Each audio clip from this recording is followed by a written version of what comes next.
Hello my dear friends, welcome to my YouTube channel. सभी का स्वागत है फ्रेंड्स चैनल पर एक बार फिर से। बीएससी नर्सिंग सीनियर 2023-2024 के लिए अगर आप मॉपअप राउंड की काउंसलिंग में पार्टिसिपेट करना चाहते हैं तो क्या टर्म कंडीशंस रहेंगी, आपको फ़ीस दोबारा देनी होगी या नहीं, आपकी सिक्योरिटी फ़ीस क्या यहाँ पर दोबारा से लगेगी, ठीक है, प्राइवेट और गवर्नमेंट में कितनी चांसेस हैं कि आपकी सीटें कितनी रह गई होंगी। तो इस बारे में पूरा डिटेल में वीडियो है, स्किप ना करें, वीडियो को पूरा देखें। अगर चैनल पर नए हैं तो सब्सक्राइब करके बेल आइकन ज़रूर प्रेस कर दें। टेलीग्राम और इंस्टाग्राम मेरा जल्दी से ज्वाइन कर लीजिए, डिस्क्रिप्शन में लिंक प्रोवाइड कर दिया है। चलिए जल्दी से वीडियो को लाइक कर दीजिए और वीडियो को मैं शुरू कर लेती हूँ, ठीक है। सो फ्रेंड्स, आपकी ये काउंसलिंग गाइडलाइन है, इंफॉर्मेशन ब्राउचर, ठीक है। राउंड फर्स्ट कंप्लीट हो गया था, सेकेंड राउंड अभी भी चल रहा है। देखिए आपकी 18 से 24 तक जो एडमिशन की प्रोसेस है, बच्चे वो एडमिशन की प्रोसेस को कंप्लीट कर रहे हैं। जिनको कॉलेज अलॉट हो गया था वे एडमिशन की प्रोसेस को कंप्लीट करेंगे। 18 से लेकर के 24 के बीच में रहेगा, ठीक है। आपका अनाउंसमेंट जो हो गया था वो आ गया था, सभी का अनाउंसमेंट लेटर सब लोगों ने देख लिया था। काफ़ी बच्चों का अच्छा भी रहा, काफ़ी बच्चों को सीट मिल गई है और काफ़ी को नहीं मिली है। तो वो बच्चे क्या है, अब यहाँ पर मॉपअप राउंड में ट्राई करने की सोचेंगे, तो उनके लिए वीडियो काफ़ी इम्पोर्टेंट होने वाला है। तो आपका जो ये एडमिशन प्रोसेस है, आप जिनको अलॉट हो गया है वो 18 से 24 तक अपने शाम के 5 बजे तक कंप्लीट करा लीजिए। और मॉपअप में आपका देख लीजिए, जब स्टार्टिंग होगी आपकी मॉपअप की तो display of seat for mop up round आपकी 26 को होगा। रजिस्ट्रेशन फ्रॉम अलॉटेड सीट आपकी 27 को रहेगा शाम के 5 बजे तक, ठीक है। उसके बाद आपकी ऑनलाइन काउंसलिंग और चॉइस फिलिंग स्टार्ट हो जाएगी आपकी यहाँ पर 28/7/2023 फ्राइडे का डे रखा है। रजिस्ट्रेशन फॉर ऑनलाइन काउंसलिंग आपकी एंडिंग रहेगी आपकी 31/7/2023 तक। चॉइस फिलिंग की लास्ट डेट आपकी 1/8/2023 रखी गई है। अनाउंसमेंट जो होगा आपका 3 तारीख को हो जाएगा। जिस बच्चे को सीट अलॉट होगी वहाँ पर उसका अलॉटमेंट लेटर आ जाएगा। उसके बाद में उसको बच्चे को जिसको यहाँ पर कॉलेज मिला है तो वो यहाँ पर अपनी एडमिशन की प्रोसेस को 4 तारीख से लेकर के 7 तारीख के बीच में उसको शाम के 5 बजे तक कंप्लीट कराएंगे, ठीक है। यहाँ पर आपका जो एकेडमिक सेशन है वो 1 अगस्त से स्टार्ट हो जाएगा। सभी को पता होना चाहिए कि आपकी अगस्त में अब क्लासेस लग जाएंगी, ठीक है। तो ये प्रोसेस रहने वाला है, ठीक है। यहाँ पर एक कन्फ्यूज़न और है बच्चों को कि आपने जब सेकेंड राउंड की काउंसलिंग में पार्टिसिपेट किया था, आपका अलॉटमेंट लेटर आया, वहाँ पर ऑप्शन आपको सिर्फ 2 देखने को मिले थे, ऑप्शन 1 एंड ऑप्शन 2, जिसमें आपको एक्सेप्ट करना था और डिक्लाइन करना था, ठीक है। एक्सेप्ट करेंगे तो अपना 40,000 पे कर दीजिए, डिक्लाइन करेंगे तो आपको पे नहीं करना होगा। अब यहाँ पर काफ़ी बच्चे जो है कंफ्यूज थे कि अगर सीट हमें मिल गई है बट पसंद नहीं है, अब क्या करें। तो आप डिक्लाइन कर सकते हैं क्योंकि यहाँ पर अपग्रेड का ऑप्शन नहीं देते हैं, ठीक है। वो सिर्फ़ और सिर्फ आपको R1 की काउंसलिंग में ही देखने को मिलता है। तो मॉपअप का जो यहाँ पर शेड्यूल रहने वाला है वो तो आपने देख ही लिया होगा, ठीक है, वो अच्छे से आप समझ लीजिए। उसके बाद देखें मॉपअप में टर्म एंड कंडीशंस क्या रहने वाली है वो भी अपना एक बार चेक कर लेते हैं। तो नीचे मैं स्क्रॉल कर लूँगी, तब तक आप अगर सब्सक्राइब नहीं किए हो तो सब्सक्राइब करके बेल आइकन प्रेस कर दीजिए। नया अपडेट आपके साथ में जल्दी से शेयर करेंगे। कोई क्वेश्चन है, कोई भी डाउट है तो ज़रूर से कमेंट करके पूछिएगा, उसका आंसर देने की कोशिश करेंगे। देखिए कभी कभी कमेंट का रिप्लाई देना थोड़ा मुश्किल हो जाता है क्योंकि कुछ समय से थोड़ा सा बिजी शेड्यूल चल रहा है, बाहर का थोड़ा सा वर्क हो जाता है ऑफिस वगैरह का, तो उसमें आप माइंड ना कीजिए, ठीक है। तो कोशिश करते हैं कि आपको जल्दी से रिप्लाई मिल जाए। तो यहाँ पर देखें आपका मॉपअप राउंड आपको यहाँ पर देखने को मिल गया है। ऑनलाइन ऑन कैंपस भी हो सकता है या फिर ऑफ कैंपस भी हो सकता है, ठीक है। ऑनलाइन तरीके से भी हो सकता है कैंपस में या ऑफ तरीके से भी हो सकता है। तो सिंपल सा इसका कहने का मतलब ये है। तो यहाँ पर देख लेते हैं, मॉपअप काउंसलिंग में be held in online off campus, ठीक है। ऑनलाइन होगा लेकिन कैंपस में होगा। आपको लखनऊ बुलाया जाएगा, आपको डेट और टाइम और जगह, एड्रेस वगैरह सब कुछ मेंशन कर दिया जाएगा कहाँ पर आपको जाना है जब आपका सीट अलॉटमेंट आ जाएगा, ठीक है। तो उसके बाद में ही आपको इन्फॉर्म किया जाएगा कि आपको जाना कहाँ है, किस समय, कौन सी डेट को जाना है, ठीक है। Online on campus mode depending on the ability of seat. देखिए अब सीट की यहाँ पर बात कर लेते हैं। सीट आपकी जो है सभी को पता है कि R1 की काउंसलिंग में कम से कम यहाँ पर 70 से 80% का फिलअप हो गया था। गवर्नमेंट की बात करेंगे, ठीक है। 70 से 80% सीटों का फिलअप हो गया था। उसके बाद में जब नेक्स्ट सीट मैट्रिक्स आई थी जो कि R2 के लिए थी, तो उसमें भी काफ़ी सीटें हद तक भर गई थी, सभी लोगों ने अच्छी तरीके से देखा है। मैंने जब राउंड फर्स्ट की काउंसलिंग स्टार्ट हो गई थी तभी आपको बता दिया था कि हमेशा ऐसा ही होता है। R1 की काउंसलिंग में कम से कम 70 से 80% तक सीटों का फिलअप हो जाना होता है, ठीक है। कट ऑफ जो रहता है वो हाई रहता है, उसके बाद सेकेंड राउंड में उसको थोड़ा लो करते हैं और सीटों के अकॉर्डिंग अगर सीटें आपकी R2 में जितनी फिलअप हुई हैं, जब आपकी सीट मैट्रिक्स आएगी तो उसके अकॉर्डिंग अगर यहाँ पर कोई चांस बचता है कि हाँ सीटें काफ़ी रह गई हैं, तो क्या करते हैं कि मॉप अप में कट ऑफ को थोड़ा सा डाउन कर देते हैं, ठीक है।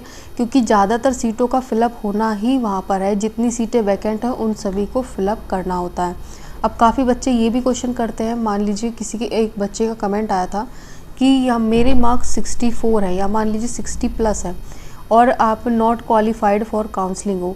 देखिए कभी कभी ऐसा होता है कि इन बच्चों को भी चांस दे देते हैं, क्योंकि अगर ऑफलाइन तरीके से काउंसलिंग हुई, ठीक है, ऑन कैंपस में, तो इनको नॉट क्वालिफाइड वालों को चांस मिल जाता है। उसके लिए अलग से नोटिफिकेशन को रिलीज़ किया जाता है, ठीक है। ज़रूरी नहीं कि इनको चांस मिले, अगर सीटों का फिलअप ज़्यादा से ज़्यादा नहीं हो पाया या सीटें वैकेंट रही तब इनको चांस होते हैं मिलने के। तो यहाँ पर वो भी एक बार अपना अपडेट रहे, हमेशा कोई वीडियो आता है तो उसका फुल वॉच किया करें, तभी आपको इन्फॉर्मेशन पूरी प्रोवाइड हो जाती है फ्रेंड्स, ठीक है।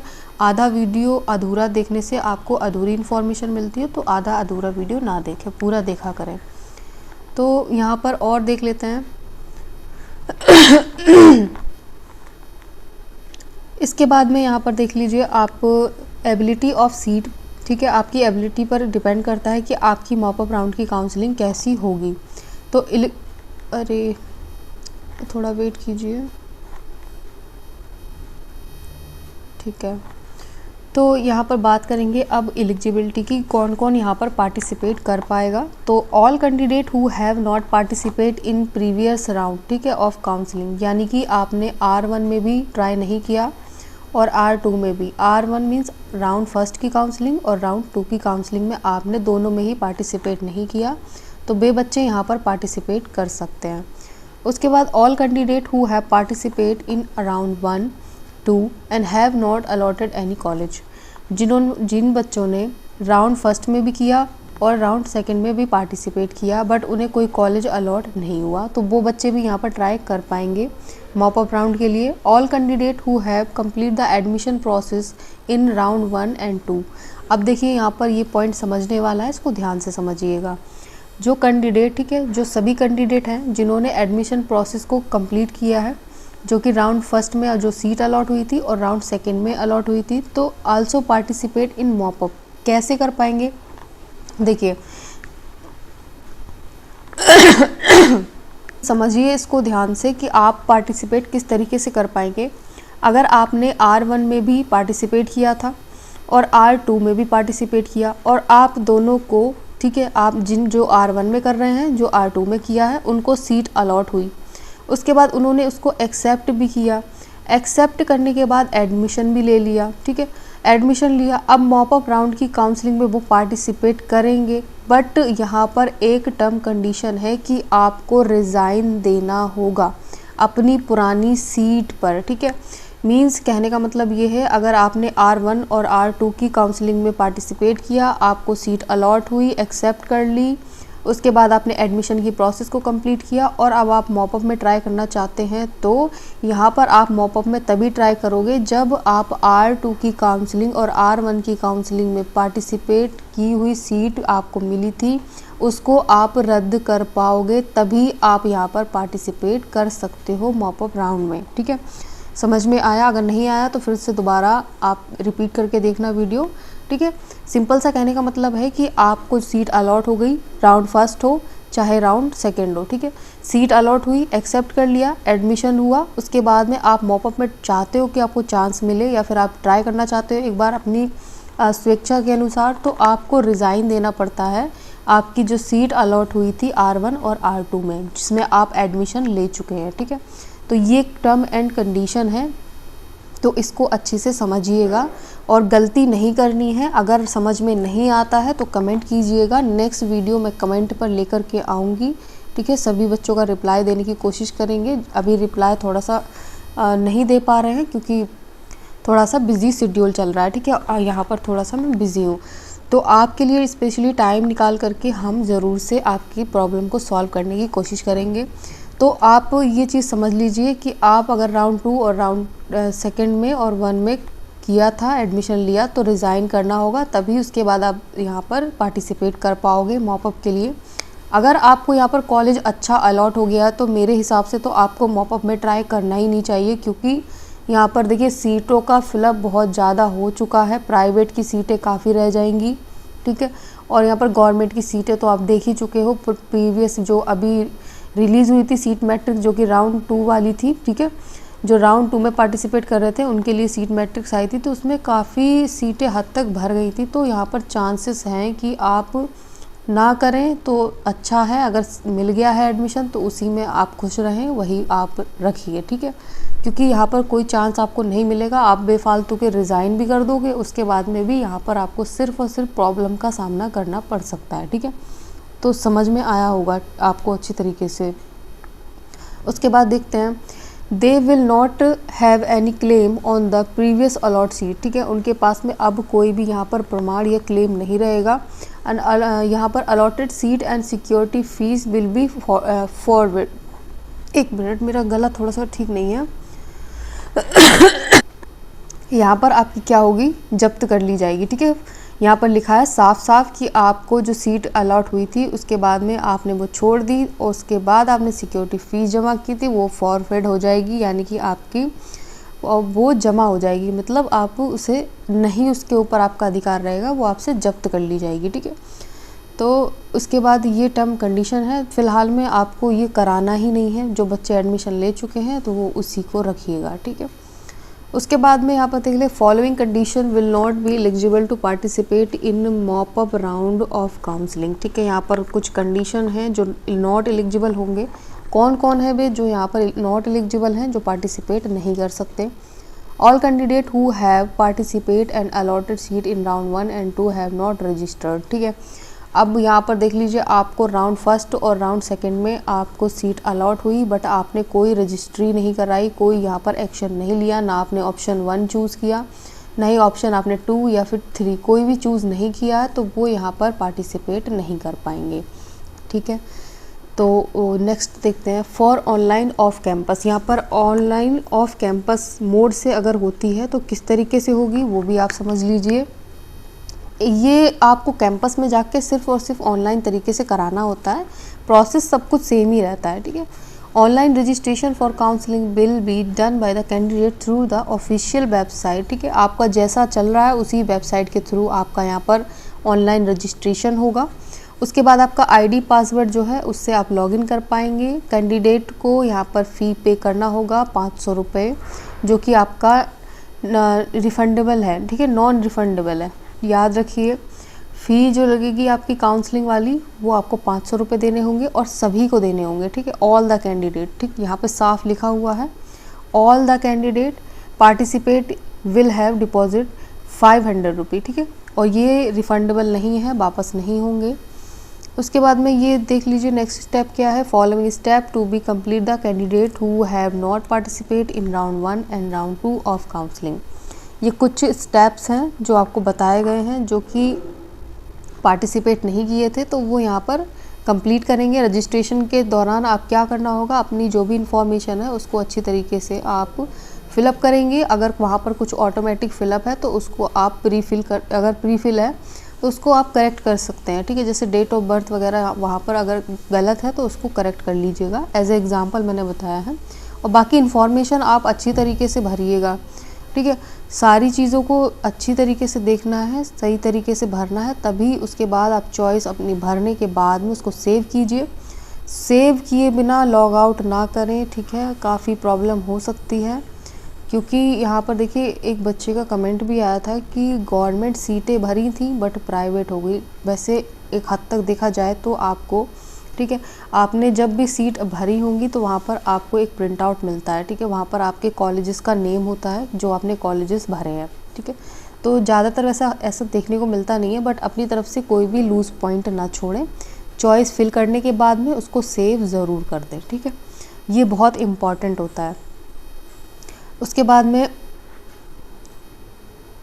ये यहाँ पर कुछ सर्टिफिकेट वगैरह हैं, ये आप अपने हिसाब से देख लीजिएगा। हाई स्कूल सर्टिफिकेट वगैरह वहाँ पर आपको अपलोड करना पड़ेगा, ठीक है। ये सब चीज़ें जो आपसे वहाँ पर मांगता है, आप डोमिसाइल सर्टिफिकेट अपना रखिए जो भी है आपका। उसके बाद में अगर बच्चे यहाँ पर रजिस्ट्रेशन करवा रहे हैं, the candidate will have to deposit, आपको 500 रुपये देना होगा। उसके बाद में आपको 5000 रुपये काउंसलिंग सिक्योरिटी फ़ीस भी सबमिट करनी पड़ेगी, ठीक है। और यहाँ पर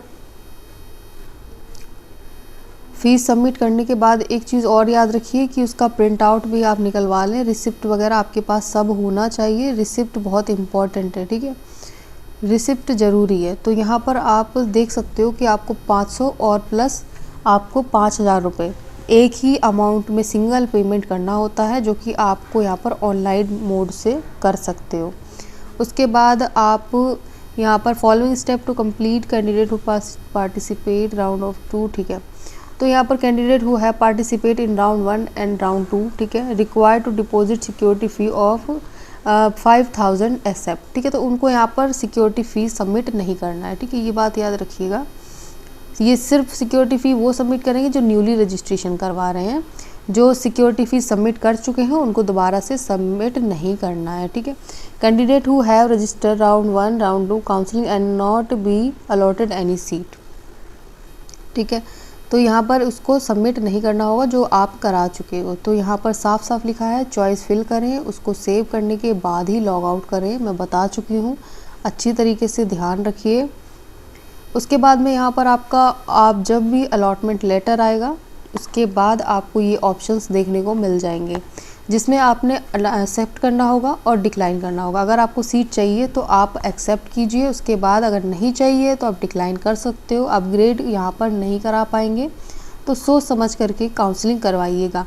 उसके बाद में आप जब एक्सेप्ट करोगे तो आपको 40,000 पेमेंट करना होगा, ठीक है। अगर यहाँ पर डिक्लाइन कर देते हो तो कोई मतलब ही नहीं होता यहाँ पर 40,000 पे करने का, ठीक है।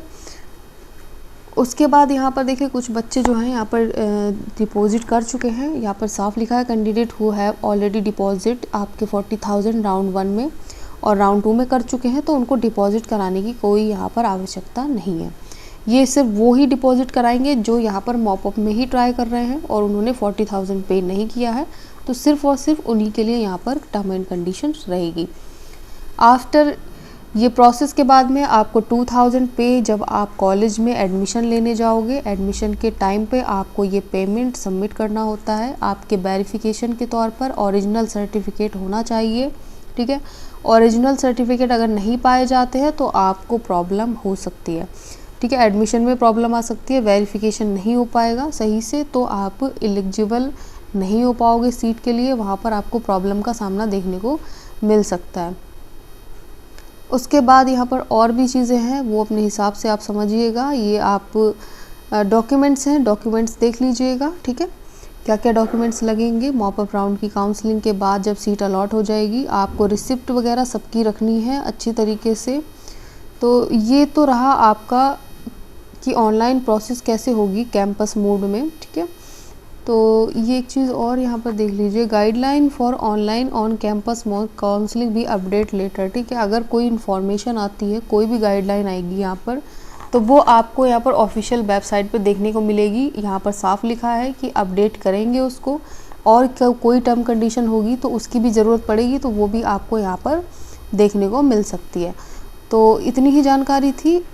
अच्छी लगे वीडियो तो लाइक करना। जानकारी बहुत ही यहाँ पर आपके लिए आवश्यक है, उसको अच्छी तरीके से समझ लीजिए कि आपको सिर्फ़ और सिर्फ 2 ऑप्शन मिलेंगे सीटों का। जब भी यहाँ पर आप फिलअप करें तो सेव करें, उसके बाद लॉग आउट करें, बहुत ज़रूरी है। सीट मैट्रिक्स का वेट कीजिए, कितनी सीटें रह जाएंगी सब कुछ आपके साथ में डिटेल में शेयर करेंगे, ठीक है। तो आई होप आप अच्छे से समझ गए होंगे। तो वीडियो को लाइक ज़रूर करना फ्रेंड्स, शेयर कीजिए अपने फ्रेंड्स को और सब्सक्राइब करके रखें। कोई अपडेट आएगा तो जल्दी से आपके साथ में शेयर करने की कोशिश करेंगे। Thanks for watching dear friends.